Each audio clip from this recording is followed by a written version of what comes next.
Hi hello नमस्कार मित्रमैत्रिणींनो, मी संध्या तुम्हा सर्वांचं स्वागत करते साफसफाईच्या आजच्या आपल्या नवीन पॉडकास्टमध्ये. चला तर मंडळी, जास्त वेळ वाया न घालवता सुरुवात करूयात आजच्या आपल्या चर्चेला. मंडळी, ही स्वतःला यूट्यूबर समजणारी लोकांना पैशासाठी कुठल्या थराला जातील हे तर आपल्या सगळ्याला माहितीच आहे. पण ह्याचं समोरचं उदाहरण आता मी तुम्हाला देणार आहे. तर आता तुम्हाला सगळ्यांना तर माहितीच असेल की डोमकावळ्याच्या कोंबडीला म्हणजे त्याच्या बायकोला नागिन झाली. नागिन म्हणजे हर्पीस झोस्टर नावाचा एक आजार झालेला आहे. पण ह्याची बायको म्हणजे ती कोंबडी आजारी तर आहेच आहे, त्या आजारपणामुळे तिला एवढा त्रास होते आणि वरून त्यात ती प्रेग्नेंट सुद्धा आहे. पण हा पैशासाठी हापापलेला डोमकावळा तिच्या त्या आजारपणाला सुद्धा आपला कंटेंट समजायला लागलाय. जसं प्रेग्नेन्सी, भांडणं, स्वतःची बायको, मुलगी, आई, बहीण, भाऊजी दाखवून ह्याने पैसे कमवलेत. तसंच आता ह्याने स्वतःच्या बायकोचा आजार म्हणजेच नागिन दाखवून पण पैसे कमवतोय. म्हणजे काय रे, काही कमी पडतंय का तुला? एवढं फार खालच्या पातळीला जातोस, पैशासाठी हापापल्यासारखं वागायला लागलास. म्हणजे काय डोक्यावर परिणाम झालाय का तुझ्या? का डोक्यावर बिडला होतास, वेड्यासारखं करतोस काहीतरी? हे सगळं बघून मला ना ह्या लोकांचे, स्पेशली ह्या डोमकावळ्याच्या फॅमिलीची मेंटॅलिटी काय आहे ना हे समजतच नाही. म्हणजे भागलं मुतलं रेग ना रेग दाखवणार हे तर माहितीच आहे, पण आता आजारसुद्धा तुम्ही दाखवायला लागलेत. शिवाय तुमच्या घरात कुठलीही गोष्ट असू, उद्या कोणाची मैत जरी झाली ना, तुम्ही त्याच्या मातीचं ते मडं जाळताना ना ते सगळं कॉन्टेंट पण दाखवाल. ते सगळं केलं नाही तर तुम्ही यूट्यूबर कसले ना. आणि काय रे डोमकावळ्या, हां, तू त्या कोंबडीला काय विचारतोस की तुला कसं वाटतंय, काय वाटतंय? आई तुझी सेवा करते, तुला कसं भारी वाटतंय का? तुझ्या डोळ्यात पाणी आलं का नाही? काय पुळचटासारखे प्रश्न विचारतोस रे मूर्खा?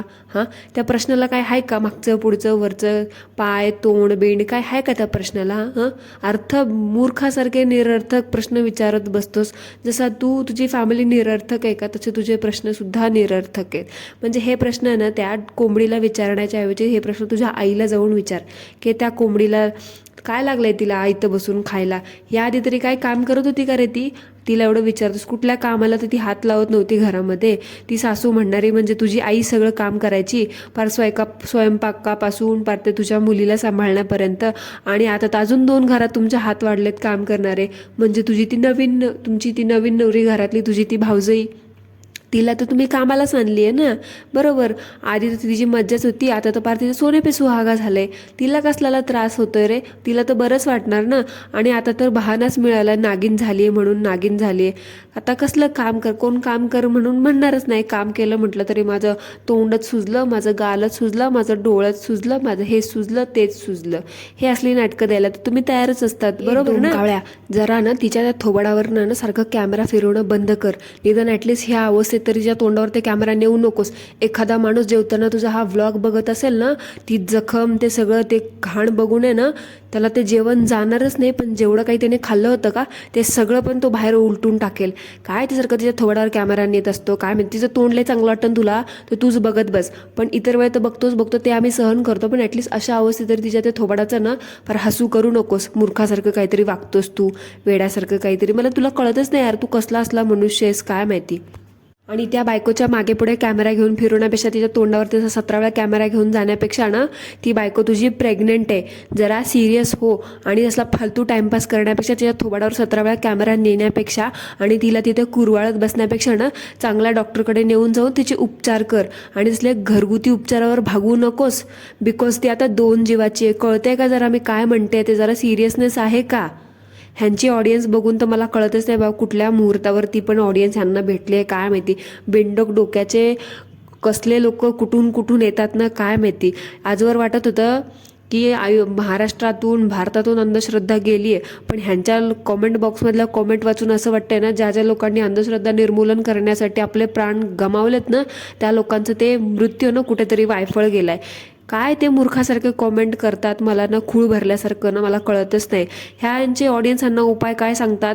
काळूबाईच्या देवळात जावा, अंगारा लावा, महादेवाच्या देवळात जावा, तिथलं बेलपत्र फिरवा त्या दुखण्यावरती, स्वामीच्या मठात जा, तिथून तीर्थ आणा, ते तीर्थ त्या जखमेवर टाका, अमुक देवाचा अंगारा लावा, तमुक देवाचा पालापाचोळा चोळा, काय दुर्वाच लावा, काय कोथिंबीरीच लावा, तांदळाचं पीठ भिजवून लावा, काय मूर्खासारखे प्रश्न, काय मूर्खासारखे उपचार सांगतात रे तुम्ही लोक. आणि हा शहाणा पण म्हणतोय आज मी हा उपचार केला, आज मी तो उपचार केला, ह्या दवाखान्यात नेलं, त्या दवाखान्यात नेलं. मग आजपर्यंत कमी कसं नाही झालं, ते एवढं कसं काय पसरलं सांग बरं मला. मूर्खासारखं करतोयस काहीतरी वेड्यासारखं. मला तर कळतच नाही, हे असले फालतू चाळ करण्यापेक्षा डॉक्टरांकडे का नाही. एक त्या कॉमेंटमध्ये एकही शहाणा माणूस मला असा दिसला नाही की जो म्हणत होता की हे असले फालतू घरगुती उपचार करत बसू नकोस डोम कावळ्या, कुठल्या तरी एका पटकन चांगल्या डॉक्टरकडे जाऊन तिचे उपचार दाखवू, कारण ती प्रेग्नंट आहे.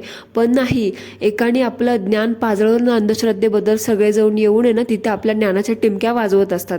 आता हा काय बोलतो की हिला डॉक्टरांनी मेडिकेशन द्यायलाच नाही सांगितलं, म्हणजे आता ती प्रेग्नंट आहे त्यामुळे जास्त गोळ्या खाता येत नाहीत. मग तू का जे फालतूचे उपचार करतोयस ते करायला सांगितलेत का डॉक्टरनी? मला सांग. आता ते तू उपचार करतोयस ते बकवास, ते काहीतरी लावतोयस, ह्या देवाचं पाणी टाक, त्या देवाचा अंगारा लाव, हे लाव, कोथिंबीर, तांदळाचे पीठ, काय काय लावत बसलास. त्याच्याने ते कमी नाही झालं. देव नको करो तर डोळ्यात वगैरे गेलं, तिच्या नाका तोंडातून पोटात वगैरे गेलं तर काय कोणाच्या बोलण्याने काय वापस येणार आहे का ते सांग बरं. तुला जरासुद्धा सिरियसनेस नाही का रे? असले फालतू, एवढा मोठा यूट्यूबर आहे, बारे MSW झाले ना तुझं. अक्कल कुठे शेण खायला जाते का? तुझे असले फालतू कॉमेंट्स वाचतोस, त्याला रिप्लाय देतोस आणि वरतून लाईकसुद्धा करतोस वेड्यासारखं काहीतरी. मला तर कळतच नाही असले लोक कुठून कुठून येतात काय माहिती. असले बकवास उपवाय करण्यात वेळ घालवू नकोस, उलट ते जास्त पसरेल आणि शरीराच्या सेन्सिटिव्ह भागामध्ये असं डोळ्यात वगैरे गेलं तर अजून त्रास होईल. ते कुणाला बोलून मी पहिलेच रिसर्च केली की असं डोळ्यात वगैरे पसरलं ना तर कधी कधी तुम्हाला तुमच्या डोळासुद्धा गमवावा लागू शकतो आणि कानामध्ये वगैरे पसरलं तुम्हाला ऐकायला सुद्धा कमी येऊ शकतं. हे असले सिरियस प्रॉब्लेम तुम्हाला भोगावे लागतील. सो त्याच्यामुळे तर तुमच्या अंधभक्त काय तुला बघायला येणार नाही आहेत. कुठेतरी जा आणि चांगला डॉक्टर बघ, कळलं का? प्रेग्नेंट आहे ते ठीक आहे. त्याच्यामुळे ते असं नाही की बाबा काहीच गोळ्या वगैरे देणार नाहीत, ते देतील, पण तिच्या शरीराला तिचं ते सगळं बघून त्याच्या हिशोबाने ते तिला जमतील अशा गोळ्या देतील, कळलं का?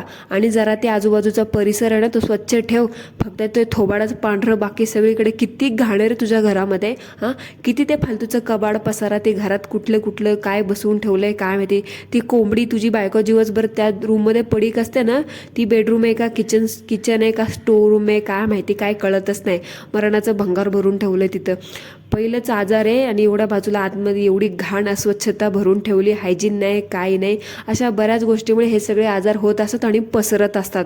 मेन कारण पसरण्याचं हेच आहे की तुमच्याकडे घाण नाही. फक्त थोबाडाला आहे ना 1760 प्रोडक्ट लावून फक्त ते पांढरा पोतरात तुमची पांढरी कातडीच्या बायकोची चमकवत बसतोस.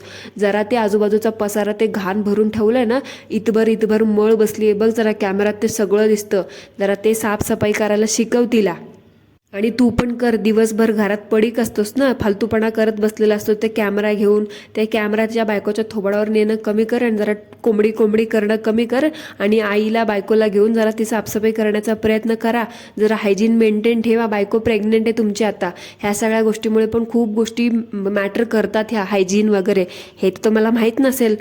वेड्यासारखं काहीतरी आणि वरतून म्हणायचं हे सगळे आजार माझ्या मागे कसे लागले. साफसफाई ठेवत नाही तर का नाही होणार? वेड्यासारखं काहीतरी आपलं. आणि मंडळी, तुम्ही ह्या डोमकावळ्याचा 6 दिवसापूर्वींचा व्लॉगमधली एक गोष्ट नोटीस केली का? बघा, आता हा माणूस काय बोलतो की आता जसं ह्याच्या घरात ह्याच्या बारक्या भावाचं लग्न झालं ना, तर इनडायरेक्टली हा ह्याच्या भावाला आणि त्याच्या बायकोला ब्लेम करतोय ह्याच्या घरात जे काही नाटकं होत आहेत का त्याच्यामुळे. तर बघा, आता हा काय बोलतो की मागच काही त्याच्या भावाचं लग्न झालं की जेव्हापासून घरात भावाचं लग्न झालंय का तेव्हापासून माझ्या घरात काही ना काही प्रॉब्लेम चालू झालेत. आधी माझी मुलगी आजारी पडली, आता माझी बायको आजारी पडली आणि आता परत नागिन झाली. म्हणजे इनडायरेक्टली तुला असं म्हणायचे का रे, ते सगळं तुझ्या घरात काही आजारी बिजारी पडताय ते सगळं तुझ्या घरातल्या त्या नवीन नवरी तुझ्या भाऊजी तुझ्या त्या शोभिनीमुळे होते असं म्हणायचे का तुला तुझ्या आईला बायकोला तसं वाटत असेल ना, तर तुमचे ते मेंदू आहेत ना खळखळ जरा रॉकेलमध्ये ना धुवून काढा. असं काहीही नसतं की कोणी घरात आलं लग्न झालं वगैरे म्हणून तुमच्या घरात काय असले फालतू चाळे व्हायला लागलेत. उलट मला तर असं वाटतं तुझ्या बायकोची आणि तुझ्या मुलीची इम्युनिटी पॉवर आहे ना कमी असेल, रोगप्रतिकारक शक्ती कमी असेल, त्याच्यामुळे त्या सतत आजारी पडत असाव्या, कळलं का? आणि तुझी बायको काही टवटवीत किंवा चांगली देखणी बिखणी नसते, ती सदा न कदा मरगळलेलीच असते. त्याच्यामुळं ना तिच्या आजारपणाचं खापर, तिच्या त्या बकवास तोंडाचं खापर तिसऱ्या माणसावरती पसरवू नकोस, कळलं का? आणि आता पावसाळ्याचे दिवस आहेत त्याच्यामुळे ना थंडी, ताप, खोकला, सर्दी ह्या सगळ्या गोष्टी होतच असतात, म्हणून सगळे आजारी पडतात घरामध्ये. असल्या क्षुल्लक थुकरट गोष्टींसाठी आहे ना तिसऱ्या माणसाला जबाबदार धरू नकोस आणि पब्लिकली असे विधानं करणं तर बंदच कर. कळलं का? तू डायरेक्टली एका माणसाला, एका व्यक्तीला, जिवंत व्यक्तीला, आत्ताच्या आत्ता आई येऊन तिला अजून महिना पण झाला नसेल, तू तिला असं बोलून दाखवतोस. अरे जरा लाज वाटली पाहिजे रे. तुला पण मुलगी आहे आणि ती पण कुणाच्या घरी तरी लग्न करून जाणार आहे. उद्या तिला कोणी असं बोललं तर तुला किती मिरच्या लागतील रे. जरा विचार कर. दुसऱ्यांच्या लेकीला बोलण्यापेक्षा ना स्वतःच्या पदरात पण एक लेक आहे. जसं तुझी बायको लग्न करून आली आहे ना, तशी ती मुलगी पण तुझ्या घरात लग्न करून आली आहे. तू ज्या पद्धतीने तुझ्या व्लॉगमध्ये बोलतोयस ना, जरा तुझा व्लॉग तिनेसुद्धा बघितला असेल, तिला काय वाटलं असेल जरा विचार कर. तिच्या मनाचा पण केलास कधीतरी? सारखं आपली कोंबडी कोंबडी करतोस. जसं त्या कोंबडीचं मन आहे ना, तसं तिचं पण आहे. एक बाई आहे ती सुद्धा. जरा विचार कर. तुझी कोंबडी जरा मुळू मुळू रडली की तुला कसं बोंबलत बसतोस आईच्या मागे, आई काय झालं हिला, काय झालेला, काय बोलली तू, काऊन बोलली तू, हाऊन बोलली तो. तसं तिचं पण आहे. ती पण कुणाची तरी मुलगी आहे, बायको, बहीण आहे, सगळं आहे. समजलं का? दुसऱ्यांच्या बायकांची इज्जत करायला शिका. ती आहे म्हणून तुझी बायको आज आरामात बसलेली आहे ते तुकडे मोडत.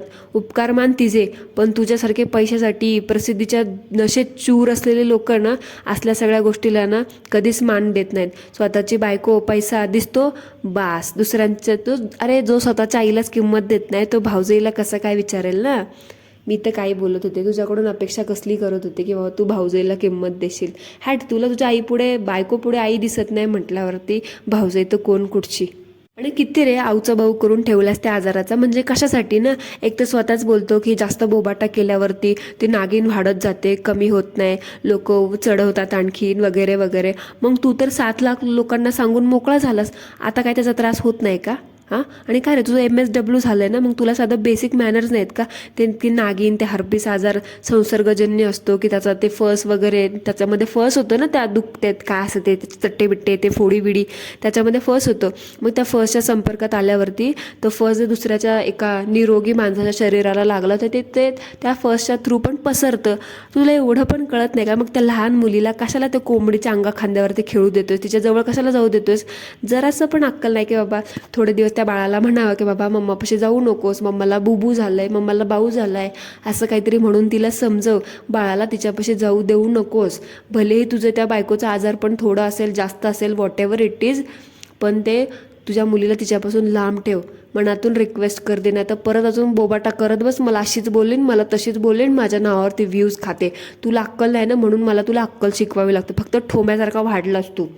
आणि तू एक प्रश्न विचारला होता असतं की बाबा माझ्या कोंबडीला नागिन कशामुळे झाली असेल, कशामुळे झाली असेल, तर मी सांगते तुला त्याचं उत्तर. नीट कान देऊन ऐक. तुझे फुकटचे 1760 प्रोडक्ट लावतोयस ना तुझ्या बायकोच्या तोंडाला आणि ती पण थापते थपाथप. बरोबर ऐकलंस तू. जे ते फालतूचे केमिकल वगैरे असतात ना त्या प्रॉडक्ट्समध्ये, काय काय असतं काय माहिती. पैशासाठी फुकटच्या वस्तू ना, त्या पैशाच्या हव्यासासाठी तुम्ही बघत नाही त्यामध्ये किती काय केमिकल कसले टाकलेत, काय टाकलेत, का आहे नाही. 4 पैसे दिले आणि फुकटचं एक क्रीम पावडर मिळालं की आपलं घ्यायचं आणि काही तोंडावरती लावत बसायचं. किती ते भरपूर एवढे केमिकल लावत बसता रोज. त्या सगळ्या केमिकलचं रिॲक्शन हे असं झालं आहे आणि त्याला तुम्ही नाव दिले नागिन. छोटंसं असेल, छोट्या केमिकलमुळे झालं असेल ते, आणि ते आता एवढ्या मोठ्यावरती येऊन थांबले. मला माहिती आहे आता तुम्ही हे सगळं ॲक्सेप्ट करणार नाही आहात. मला काय करायचं आहे, तुला काय करायचं ते कर. ॲक्सेप्ट कर, नाही तर नकोच करू. तो त्रास तुला तुझ्या बायकोला भोगायचं आहे. आमचं काही नाही. करा प्रमोशन, काही हरकत नाही. आता एवढी मेहनत तुम्ही केली प्रमोशनसाठी, पैशासाठीच केली आहे, पण एक लिमिटमध्ये करावं. एक लिमिट असावी जेणेकरून ते आपल्या जीवावरती बेतू नये.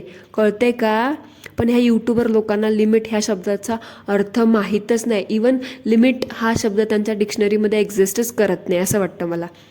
आणि डोमकावळे, अजून एक गोष्ट मंडळी मला सांगा, रिसेंटली तुम्हाला ह्याच्या व्लॉगमध्ये जाणवलं का की हा बोलतो की ह्याच्या भावाचं लग्न झाल्यापासून फिरले, सारखे प्रॉब्लेम वगैरे येतात. आणि ह्याची आई पण आता वागायला बोलायला कशी, म्हणजे तिच्या वागण्या बोलण्यात कसा फरक पडला तुम्हाला जाणवलं का? म्हणजे आधी तर त्या कोंबडीला, ह्या डोमकावळ्याची आई कसं वागवायची, कसं तिला पार अंगा खांद्यावरती बसवून ठेवायची, पार तिच्या डोक्यावर बसवली होती त्या कोंबडीला. आणि आता ह्या शोभिनीला कसं वागवते तुम्ही बघितलं का?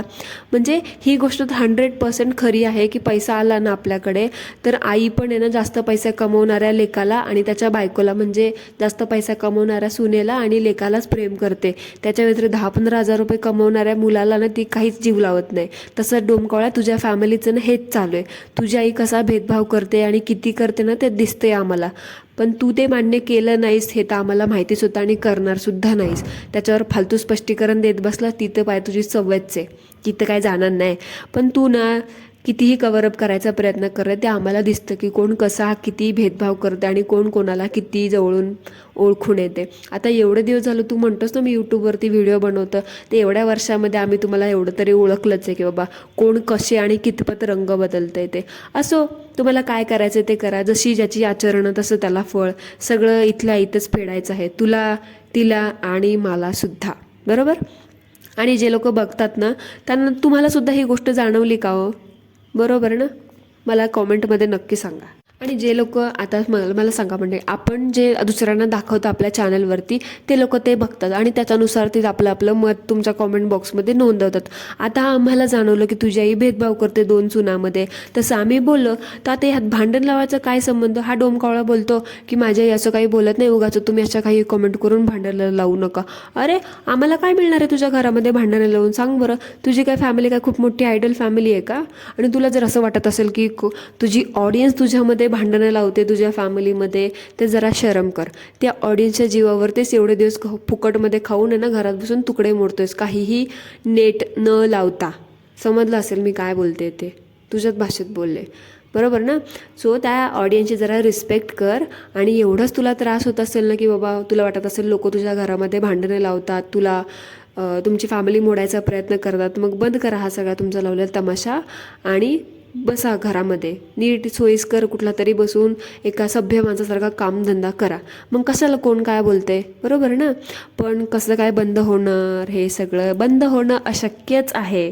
चटक जी लागली आहे ना, समजलं असेल मंडळी, चटक चटक कशाची म्हणते मी. ती मध्ये एक चटकेवाली आली होती ना, ती पण लय म्हणत होती व्ह्यूजची चटक लागली, व्ह्यूजची चटक लागली. तशीच ह्याला पण चटक लागलेली आहे. आणि ती म्हण माहिती आहे का मंडळी तुम्हाला, वाण नाही पण गुण लागला. हां, तर ती म्हण स्पेशली डोमकावळ्याच्या आईसाठी. आता हे सगळं खानदान ॲक्टिंग करते म्हटल्यावरती त्या काकू तरी कसं काय मागे राहतील बरं? ह्यांना 2 सुनामध्ये भेदभाव करतो असं बोलल्या की काकू लगे दुसऱ्या दिवशी व्लॉगमध्ये बसल्या आपल्या नवीन सुनाला घेऊन, कारण तिच्याबद्दलच भेदभाव करतो असं बोलल्या होत्या ना. जुनी सून तर काय बाजूलाच पडलेली होती, ती तर नेहमी सासूचा पदर पकडूनच फिरत असते, काही कामधंदा करत नाही, फक्त गुलूगुलू करून सासूला आपलं ठेवली आहे खिशाला बांधून. मग सासूबाई लगेचच आपल्या नवीन सुनेच्या बसल्या केसांना तेल लावत. म्हणजे हा सगळा एक स्टंट व्हिडिओ होता फक्त, बाकी काही नाही. सासूचा आईचा कुचकापणा लपवण्यासाठीची नाटकं होती फक्त, बाकी काही नाही. आणि तुला वाटलं असेल की बाबा लोक म्हणतील किती छान आहे सासू, सुनेच्या केसाला तेल लावत बसते. आणि बऱ्याच लोकांनी कॉमेंटसुद्धा केल्या, पण ते तुम्हाला कळलंच नाही. शेवटी अंधभक्त ते अंधभक्त, ह्यांना ना ह्यांचं कव्हरअप केलेलं सुद्धा समजत नाही. पण तुझ्या ऑडियन्ससारखी मी अंधभक्त तर बिलकुलच नाही आहे. मला कळलं की तू कसं, कुठे आणि किती कव्हरअप करतोय ते. पण ना तुला खरं सांगू का, तू कर रे, किती पण कव्हरअप कर, पण खरं खोटं आणि खरं रंगरूप जे असतं का ते माणसाचं कधीच लपवलं जात नाही म्हणतात ना, ते तसं आहे. आणि लपवून छपून अजून किती दिवस लपवशील रे? आज ना उद्या ते तर परत सामोरे येणारच आहे. कारण कसं, आता जशी तुझी आई मुखोटा घेऊन फिरतीये ना की बाबा मी माझ्या दुसऱ्या सुनेला पण चांगलं सांभाळते, बघू आता ती किती दिवस ते कंटिन्यू करतायत, किती दिवस ते कॅरी करू शकतात ते. तुम भी इधर ही हो, हम भी इधर ही है, बरोबर. आणि मला सांगा मंडळी, आता ह्या सासूच्या बाजूला बसून ह्या सुनेला विचारलं, नवीन सुनेला, की सांग बाई तुला तुझी सासू कशी वाटली, सासर कसं आहे तुला? मला सांगा, आता कुठलीही सून असो, त्या शोभिनीच्या ठिकाणी दुसरं कोणी असतं तर त्या बिचारीला आळबीन बळबी चांगलंच म्हणावं लागलं असतं ना. आता मला सांगा, कोणी असं बोलताना बोलेल का की नाही माझी सासू खूप वाईट आहे, माझ्यामध्ये भेदभाव करते, माझ्या मोठ्या जावेला चांगलं सांभाळते, मोठ्या दिराला चांगलं सांभाळते, माझ्यासोबत कुचकापणा करते, भेदभाव करते, माझा नवरा कमी पैसे कमवतं म्हणून, असं तसं, मी दिसायला एवढी देखणी नाही म्हणून, असं तसं ती बोलेल का? कॅमेऱ्यासमोर बसवली तुला, तिथे सासूच्या बाजूला बसवली, तिच्या बगलत जाऊन ठेवली आहे आणि तू तिला म्हणते सांग बाई तुला तुझी सासू कशी वाटते. ऑफकोर्स तिच्या मनात तिची इच्छा नसताना सुद्धा तिला होच म्हणावं लागेल की बाबा हो माझी सासू खूप चांगली आहे, माझा धीर खूप चांगला आहे, माझी जाऊ खूप चांगली आहे, माझं सासर खूप चांगलं आहे. कारण तिला तिथे पुढे आयुष्य काढायचं आहे, तिला तिथे राहायचं आहे. कारण एकेका लोकांचे संस्कार असतात, तुमच्यासारखे नाही. बायकोला काम नाही करायचं तर रवून बसते तसेच सोफ्यावर ते काम करताना फक्त त्याच्या तोंडावरती 12 वाजलेले असतात, पण व्हिडिओमध्ये येताना पार खुललेली असते कळी तिची. असं नसतं. काय काय लोकांचे संस्कारच वेगळे आहेत, असं ज्या शोभिनीचे, आणि तिचं ते वागण्या बोलण्यातून दिसतं सुद्धा. एनिवेज मी पण कोणाला सांगते ना, बिनाकलीच्या कांद्याला सांगून सांगून काय उपयोग. आणि तुला खरंच तिची एवढी काळजी आहे ना की बाबा तुला विचारायचंच आहे की तिचं सासर कसं वाटतं, तिला सासू कशी वाटते, दीर जाऊ कसे वाटतात, तर कधी ना एकट्यात ऑफ कॅमेरामध्ये तिला विचार की बाई तुला कसं वाटतंय घर, तुला बरं वाटतंय का, करमतंय का, माहेरची आठवण येते का, मनातून एका भावाच्या नात्याने विचार. मग बघ ती तुझ्यासमोर कसे सगळं व्यक्त करेल आणि तुला खरंच समजेल की तिला काय वाटतं आणि तिचं कसं गुदमरत असेल ती. कळलं का? आला मोठा पुळका पाजवायला की बाबा मी तिला खूप बहिणीसारखं मानतो. आणि हो, अजून एक गोष्ट विचारत, तुझा हॅपी बड्डे होता ना त्या दिवशी. हां बाबा, वाढदिवसाच्या खूप खूप शुभेच्छा. नाही तर पुन्हा म्हणशील माझेच व्हिडिओ बघून माझेच नाव घेऊन व्ह्यूज छापते आणि मला हॅपी बड्डेसुद्धा म्हणाली नाही. नाही तर तुझ्यासारखे स्वार्थी माणसं, आणि ईश्वरचरणी एवढीच प्रार्थना करते देवा की तुझ्यासारखा स्वार्थी माणूस कुणालाच मिळू नये, जो पैशासाठी स्वतःच्या बायकोचं दुःख त्रास विकतोय. ईश्वरचरणी एवढीच प्रार्थना. आणि तुला काय म्हणायचं आहे ते म्हण. तू जे व्ह्यूजसाठी करतोयस ना तेच मी सुद्धा करते. चालू द्या आपलं, तुम भी इधर हम भी इधर. सो मंडळी, that's it for today. I hope तुम्हाला आजचा आपला पॉडकास्ट आवडला असेल तर व्हिडिओ लाईक, चॅनल सबस्क्राईब नक्की करा. भेटूया पुन्हा एकदा. तोपर्यंत ॲज ऑलवेज सर्वांनी काय करायचं ते करा. Thank you so much. धन्यवाद.